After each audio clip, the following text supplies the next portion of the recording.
नाज़रीन आदाब। उर्दू खबरों के इस बुलेटिन में आपका खैर मकदम है। पहले एक नज़र आज की सुर्खियों पर।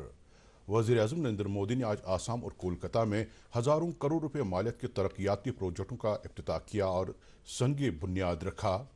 हालिया बरसों के दौरान यूटी में मछलियों की पैदावार में काबिल ज़िक्र इजाफा दर्ज किया गया।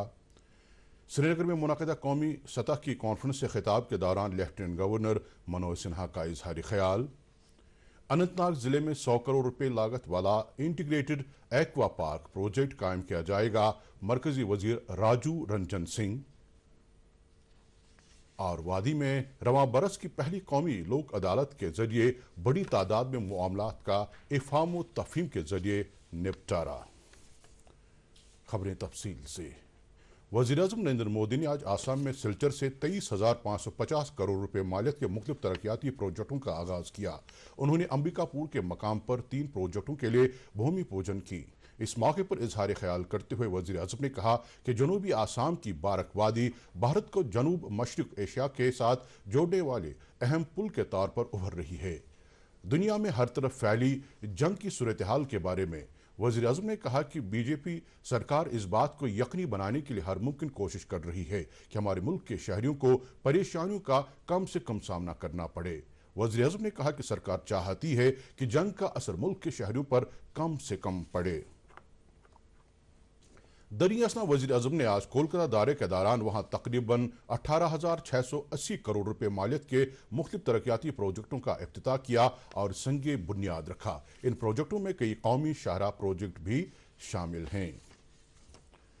लेफ्टिनेंट गवर्नर मनोज सिन्हा ने कहा कि हालिया बरसों के दौरान जम्मू कश्मीर में मछलियों की पैदावार में काबिल ज़िक्र इजाफा दर्ज किया गया है और इस हवाले से बुनियादी ढांचे को काफ़ी वुसअत मिली है। एलजी ने आज श्रीनगर में कोल्ड वाटर फिशरीज पर मुनाकिदा कौमी सतह की कॉन्फ्रेंस से खिताब करते हुए ये इजहार ख्याल किया।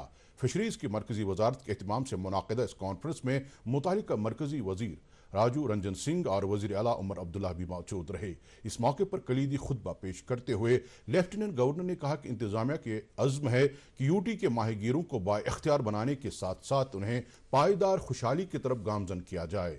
उन्होंने कहा कि लाजमी है कि जम्मू कश्मीर की तेज तर इक़्तिसादी और समाजी तरक्की और खुशहाली के लिए हर तबके हाय फिक्र से वाबस्ता लोग बिलखुसूस काश्तकार भरपूर कोशिशें करें और ताउन दें। माहिगीरों के मरकजी वजीर राजू रंजन सिंह ने इस मौके पर ऐलान किया कि अनंतनाग जिले में 100 करोड़ रुपए की लागत से इंटीग्रेटेड एक्वा पार्क प्रोजेक्ट कायम किया जाएगा। उन्होंने कोल्ड वाटर फिशरीज को बढ़ावा देने से मुत्तालिक रहनुमा खतूत को भी इजरा किया। इस मौके पर वजीर आला उमर अब्दुल्ला ने अपने खिताब में जम्मू कश्मीर में सर्द आबी ज़खायर को पायदार तरीके से इस्तेमाल में लाने की ज़रूरत पर जोर दिया।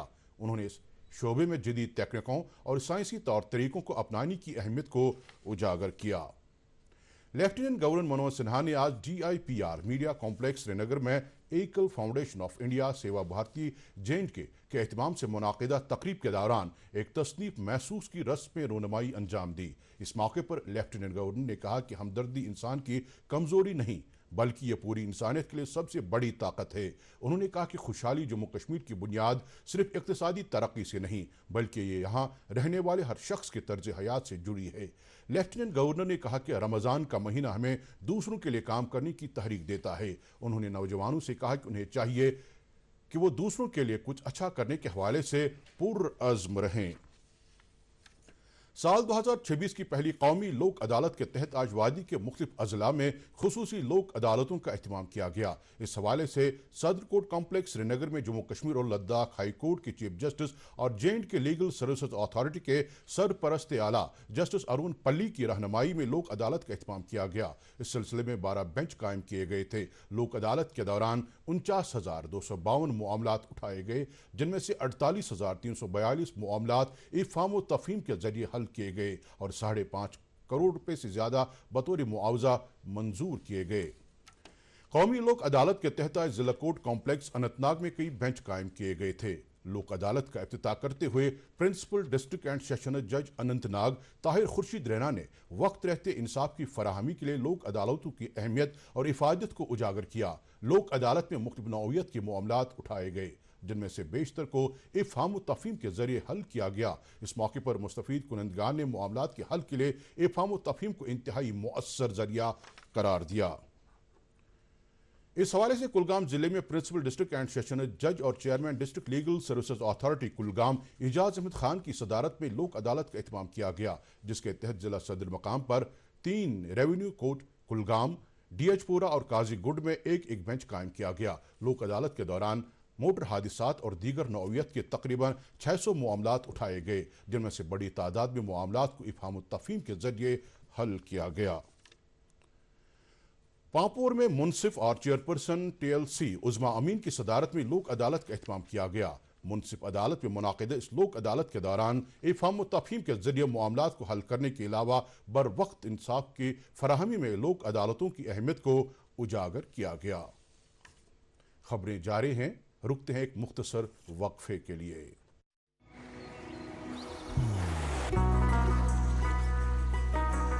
इबादत वही जो दिल से हो, दुआ वही जो दिल से निकल आए, रिश्ता वही बेजोड़ जो दिल से जोड़ा जाए। दिल से ही तो होते हैं इरादे चट्टान से, दिल से ही तो बनते हैं घर खाली मकान से। इसलिए खैबर सीमेंट का जर्रा जर्रा दिल से बना है। खैबर सीमेंट, दिल से बनाओ। हुकूमत सोनम वांगचुक की हिरासत फौरी तौर पर मनसूख कर दी है। उन्हें गुज़श्ता बरस सितंबर में कौमी सलामती कानून NSA के तहत हिरासत में लिया गया था।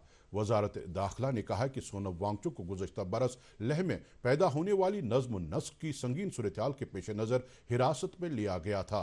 वजारत ने कहा कि हुकूमत लद्दाख में अमन के माहौल, इस्तेहकाम और बाहमी एतमाद को फ़रोग़ देने के तई अहद बंद है, ताकि तमाम मुतल्लिका फ़रीक़ों के साथ तामीरी और बामानी मुज़ाकरात को यकीनी बनाया जा सके। मेंबर पार्लियामेंट मियां अल्ताफ अहमद ने आज अनंतनाग में district development coordination and monitoring committee की सदारत करते हुए जिले में मुख्तलिफ मरकजी मुआवनत वाली स्कीमों की अमल आवरी का जायजा लिया।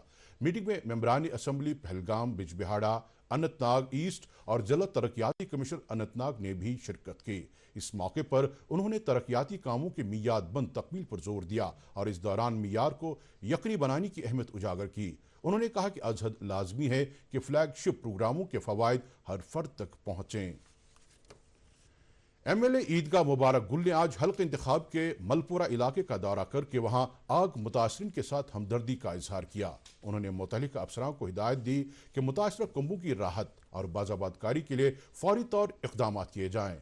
मौसूफ ने मुतासरीन को सरकार की तरफ से हर मुमकिन मदद का यकीन दिलाया। नेशनल कॉन्फ्रेंस सदर डॉक्टर फारूक अब्दुल्ला के साथ आज श्रीनगर में बड़ी तादाद में पार्टी लीडरों, ओहदेदारों, कारकुनों और समाज के मुख्तलिफ तबके हाई फिक्र से ताल्लुक़ रखने वाले अफराद ने मुलाकात की। इस दौरान उन्होंने डॉक्टर फारूक अब्दुल्ला के लिए नई ख्वाहिशात का इजहार किया और उनकी उम्र दराजी के लिए दुआ की। मुलाकात करने वालों में party general secretary Ali Mohammad Sagar, senior leader Mohammad Shafi Uri, Mubarak गुल, शमीमा फिरदास और इंजीनियर सबिया कादरी भी शामिल थे।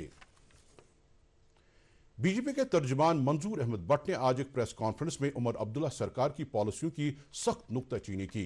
उन्होंने कहा कि सरकार की जानिब से हाल ही में ट्रांसपोर्ट किराए में 18% इजाफे से लोगों, बिलखुसूस गरीब तबके पर मजीद बोझ पड़ा है। उन्होंने कहा कि ट्रांसपोर्ट शोबे के लिए एक फ़ाल पॉलिसी तरतीब देने और लोगों की बहबूद के काम करने में हुकूमत मुकम्मल तौर पर नाकाम रही है। डिप्टी कमिश्नर कुलगाम शहजाद आलम ने खुराक, सिविल सप्लाईज और अमूरी सार्फिन महकमे की मीटिंग में आज जिले में अशियाई ज़रूरियत की स्टॉक पोजीशन और मार्केट को एतदाल पर रखने के हवाले से जारी इक़दामात का जायजा लिया। दूरदर्शन न्यूज़ के साथ बात करते हुए उन्होंने कहा कि जिले में रसोई गैस, डीजल और पेट्रोल की कोई किल्लत नहीं है। मौसूफ ने लोगों से अपील की है कि वो परेशान न हों और ज़ख़ीरा अंदोज़ी से परहेज़ करें। जो है हमने काफ़ी डिटेल्ड में से AD food and civil supply से डिस्कशन किया। जो हमारे यहाँ पे 6 गैस जो एजेंसी है उसका भी हमने जो है एक मुआयना लिया एंड ये निकल के आ रहा है कि अभी हमारे पास जो है सफिशिएंट स्टॉक्स है। तो अभी तक जो हमें एक असेसमेंट निकल के आया है that we are very comfortable. हमें किसी भी तरह का अभी कोई ऐसा इश्यूज़ नहीं है। बट कई दफ़ा क्या होता है कि कोई ऐसा प्रॉब्लम नहीं भी होता है बट जो लोग हैं वो परसीव्ड प्रॉब्लम इमेजिन कर लेते हैं। وہ ایک اسکیرسٹی کو خود نہ خود وداؤٹ ایون کوئی پرابلم ہے اس کو ایک امیجن کرنے کی وجہ سے زیادہ جو ہے ایک جس کو ابھی 2 گیس کی ضرورت نہیں وہ بھی سوچے گا 2 گیس ہم ایکسٹرا لے لیں، وہ کرنے کی ضرورت نہیں ہے۔ سرحدی ضلع کپواڑہ میں بھی رسوئی گیس، ڈیزل اور پیٹرول بغیر کسی طوالت کے عوام کے لیے دستیاب ہے۔ دوردرشن نیوز کے ساتھ لوگوں نے بات کرتے ہوئے کہا کہ انہیں رسوئی گیس، پیٹرول اور ڈیزل حاصل کرنے میں کوئی دشواری پیش نہیں آ رہی ہے اور اس حوالے سے سپلائی بالکل معمول کے مطابق ہے۔ جو ضلع کپواڑہ کے اندر گیس بالکل یہاں پہ دستیاب ہے اور لوگوں کو چاہیے کہ وہ اس کے چلتے جو ہے پینک نہ ہو اور اپنے گھروں کے اندر رہے، کیونکہ جس طریقے سے کل ہم نے دیکھا کپواڑہ کے اندر جو ہے آبشار یا مدینہ گیس ایجنسی یا انڈین جو گیس ایجنسیز ہیں ان کی جانب سے یہاں پہ جو ہے روسٹر بھی نکالے گئے کہ وہ الگ الگ علاقوں کے اندر الگ الگ دنوں میں جو جائیں گے اور وہاں پہ جا کے جو ہے گیس ہوم ڈیلیوری جو ہے گیس کی رہے گی۔ بابرکت رمضان المبارک کا آخری عشرہ جاری ہے۔ اس عشرے کے دوران نزول قرآن کی مناسبت سے مختلف مجالس کا اہتمام کیا جا رہا ہے۔ اس حوالے سے آج حضرت امیر کبیر میر سید علی حمدانی رحمۃ اللہ کی زیارت گاہ خانقاہ معلیٰ سری نگر میں ایک روح پرور مجلس کا اہتمام ہوا، جس میں بڑی تعداد میں فرزندان توحید اور عاشقان رسول صلی اللہ علیہ وسلم نے شرکت کی۔ نماز ظہر سے قبل مولانا ریاض احمد حمدانی نے شان نزول قرآن اور رمضان المبارک کی فضیلت پر وعظ فرمایا۔ اسکول منتظمین کے لیے پیشہ ورانہ تعلیم سے متعلق 5 روزہ اورینٹیشن پروگرام کے پہلے روز آج State Council of Education Research and Training Bemina میں پیشہ ورانہ تعلیم کی اہمیت اور اسکولی سطح پر اس کی مؤثر عمل آوری کے حوالے سے طرز عمل پر غور و خوض کیا گیا۔ اس دوران Islamic University of Science and Technology Awantipora میں director good governance centre doctor G N Itoo نے بصیرت انگیز خطبہ پیش کیا۔ اس موقع پر انہوں نے اسکول منتظمین کے ساتھ اظہار خیال کرتے ہوئے پیشہ ورانہ تعلیم کے حوالے سے روایتی تصور کو دور کرنے پر زور دیا۔ اس دوران SCERT کے جوائنٹ ڈائریکٹر کشمیر ڈویژن سید شبیر احمد نے پروگرام کے اغراض و مقاصد بیان کیے۔ NIT سری نگر کے computer science and engineering department کی جانب سے آج BIS اوپن سٹینڈرڈ سمٹ کا انعقاد کیا گیا، جس میں ماہرین شعبہ، صنعتی ماہرین اور طلباء نے شرکت کی۔ اس پروگرام میں کئی انٹریکٹیو سیشنز منعقد کیے گئے، جن میں بیورو آف انڈین سٹینڈرڈز کے ماہرین نے طلباء کو ڈیجیٹل پبلک انفراسٹرکچر کے بارے میں جانکاری فراہم کی۔ اس موقع پر طلباء نے سٹینڈرڈ اتھون میں بھی شرکت کی اور کامیاب طلباء میں انعامات تقسیم کیے گئے۔ پاسپورٹ جاری کرنے کے لیے درخواستوں کی کثیر تعداد کو مد نظر رکھتے ہوئے خارجہ امور کی مرکزی وزارت کی نگرانی میں پاسپورٹ سیوا پروجیکٹ کے تحت آج اننت ناگ میں خصوصی پاسپورٹ سروس مہم کا اہتمام کیا گیا۔ اس خصوصی پہل کے تحت ریجنل پاسپورٹ دفتر سری نگر نے آج passport office passport Seva Kendra Anant Nag میں درخواستوں پر کارروائی کو یقینی بنایا۔ بڑی تعداد میں درخواست دہندگان نے اس خصوصی مہم سے استفادہ کیا۔ سری نگر میونسپل کارپوریشن نے گورنمنٹ میڈیکل کالج سری نگر کے باہمی اشتراک سے آج ہیڈ آفس کرن نگر سری نگر میں ناری لیڈ سوچھتا تھیم کے تحت ایک جامع ہیلتھ کیمپ کا انعقاد کیا۔ اس کیمپ کا مقصد SMC کے عملے بالخصوص خواتین صفائی کرمچاریوں کے لیے بنیادی طبی سہولیات فراہم کرنا تھا۔ اس موقع پر ماہر ڈاکٹروں نے SMC سے وابستہ تمام خواتین عملے کی طبی جانچ کی اور انہیں حفظان صحت اور بنیادی طبی نگہداشت کے بارے میں جانکاری فراہم کی۔ سری نگر لداخ قومی شاہراہ پر قائم زوجلا پاس پر حالیہ دنوں برفباری کے بعد 122 روڈ کنسٹرکشن کمپنی نے برف ہٹانے کا کام شروع کیا ہے۔ حکام کے مطابق یہ کام جاری ہے اور جلد از جلد اس شاہراہ کو گاڑیوں کی آمد و رفت کے لیے کھولا جائے گا۔ وادی میں آج مطلع جزوی طور ابر آلود رہا۔ محکمہ موسمیات کے مطابق جموں کشمیر میں 20 مارچ تک موسم ناسازگار رہنے کے امکانات ہیں۔ سری نگر میں تعینات محکمہ موسمیات کے ماہر برہم پال نے دوردرشن نیوز کے ساتھ بات کرتے ہوئے 20 مارچ تک UT میں میدانی علاقوں میں وقفے سے بارشیں جبکہ بالائی علاقوں میں ہلکی برفباری ہونے کی پیشین گوئی کی ہے۔ انہوں نے کہا کہ 21 سے 23 مارچ تک موسم عام طور پر خشک رہنے کا امکان ہے جبکہ 24 سے 25 تاریخ تک موسم ایک بار پھر کروٹ بدل سکتا ہے۔ اس کے ساتھ ہی خبروں کا یہ بلیٹن ختم ہوتا ہے۔ اجازت دیجیے، خدا حافظ۔